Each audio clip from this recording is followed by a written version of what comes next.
I am just gonna start cutting.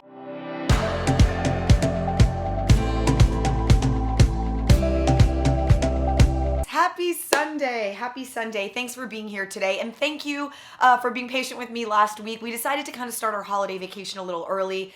My husband got some extra days off and we just decided to like check out full beach mode with some family and friends. And so I gave myself a pass and didn't upload a video last week, but this is what I wanted to do last week. And so I'm super excited to do it this week. I'm going to do another tablecloth DIY. So I don't know if you guys remember the Freepeople set that I did just a couple weeks ago. That top has turned into one of my favorite, all-time favorite DIYs. So I had to go and look for more tablecloths, and of course, for like a couple of bucks, I found a couple of amazing ones. So I found this one, which is this beautiful like lace. I don't know what it's actually made out of, but it's like a really, really tiny, tiny yarn. And the thing that I will say that's so awesome about tablecloths, especially when you're thrifting them, because they're so inexpensive, is that tablecloths have this like decorative edging detail all the way around the tablecloth, which means that you're gonna end up with all these cool design details you can incorporate in your design. And my thought is maybe a tank dress, but I think I'm just gonna like lay it flat, look at it and start cutting and take you along for the ride.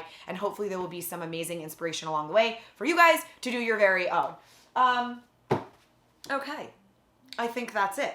Here's our tablecloth. Beautiful, super cheap, $4. First thing you're gonna do is fold it in half. That's gonna give you a front and a back with the fold going on your shoulder.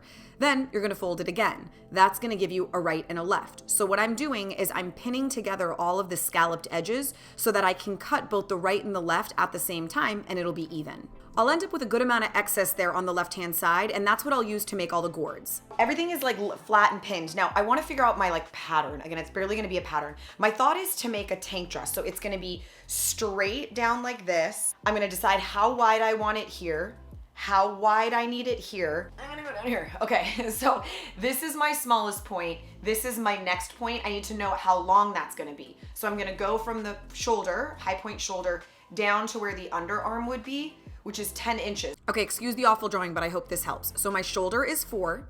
Then I need to measure from high point shoulder to the under, and that's gonna be 10. Then I measure my widest point at my bust, so I know where to connect that. This would be my smallest section. Then I would go down like this and say, okay, 10, this is my under. So this is right here where I need to make sure I have 8, and it happens to be when it comes in, which means I have to measure from here. So that's for the top. Now you also need to plot your measurement for like your waist and your hips. Again, we're basically just plotting these points directly on the fabric and sort of just cutting and connecting them. So what I'm doing right now is I'm making the measurement for the shoulder, and that is where I had a little pin for my underarm. With chalk, I'm just connecting it into a curve. I'm actually cutting it a little wider to try to work with the detail in the lace, and maybe I'll trim it up after. So I just marked each of those points with chalk, and now I'm at the hem of the skirt. That's the bottom. I'm cutting up and I'm gradually going back towards that underarm point, which was 8, coming back to the top. This is my shoulder, cutting down and curving into the underarm. What we've got is a right, which will connect like that. This will be my right. This will be my left. Remember, the pretty detail goes in the middle. And then my plan is just to sew up a few inches on the side because I want to put in with all this extra fabric like gourds that'll get set in. I can already tell you that I definitely want to cut this in. When it's open, it looks more like a beach cover-up. This just looks more like a dress, where this feels more like a cover-up. I made it wider because the pattern of the lace had like a natural detail that looked like it could be a clean, crisp edge. So I tried to work with it, but it ended up being too wide. So now I'm just shaving off a little bit. Once you cut one side, you can always take that piece and lay it on your other side so that you're symmetrical. It's a good hack if you don't cut them both at the same time. Now with the excess fabric, I need to figure out what length my gourd is gonna be. So I measured from where it's gonna start to where it's gonna end is 35. So I take the extra fabric, I fold it in half, I cut it to 35 inches, and I cut basically a triangle. I pinned them in just to get a sense of it, and it looks pretty good. It's got some nice movement and some nice shape. So what I decided to do, I took the gourds out, and I'm just hand sewing side, front, side, and back. It is just a few inches, but it's much easier to hand sew it than to have 1 million pins. This fabric is so delicate that I think if I had everything pinned together, it would be kind of a nightmare and would just fall apart. So a little hand sewing, that's all you gotta do. Next, I put my triangle on the table and I took my fabric, opened it up like a giant bell bottom, right? You're basically just laying it so that it all lays nice and flat. Make sure that the slope is even, your ends are even, everything is good. And I did the same thing, hand tacked each one in. Then I just cut off the excess because remember, I just cut these triangles to be the right length. I didn't cut them like into a specific pattern.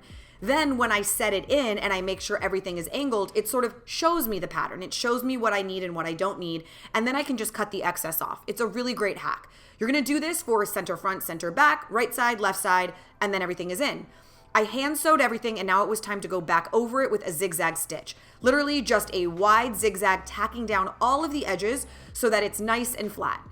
Now when it came to the armholes, I had originally planned on cutting, like getting a trim or bias tape, doing something to clean finish it. So before I was gonna sew that, I was like, you know what, I'll zigzag all of my edges so at least I have something more tangible to work with so it's not so delicate. As I started going, I just was like, you know what, I'm gonna go around and around and around and around. I literally went like 5 times and it actually kind of gave me a cool edged detail. I didn't feel like sewing anymore, so I was like, okay, we're gonna go with it. Now I decided to dye it. Something about the white I wasn't in love with and I thought it could be really cool. I thought about doing it all one color and then I was like, no, I'm just gonna go for it. I didn't have any proper dyeing stuff. I literally was like sprinkling powder. I have dye in a Gatorade bottle. I have some squeezy bottles. I just sort of went for it.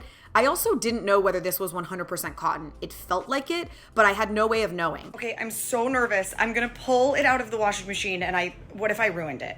What if the dye is hideous? What if it's shredded in the wash? It just turned green.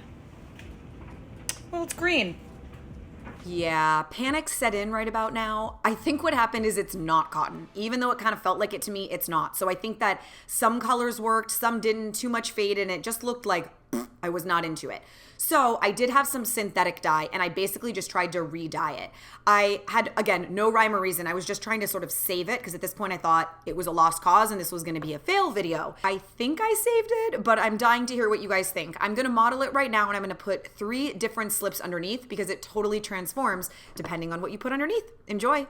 It's that West Coast point of view. Easy when it's always summertime fun. You and I get free and to do. Who cares what the people think? It's been turning kinda gray in Southern California.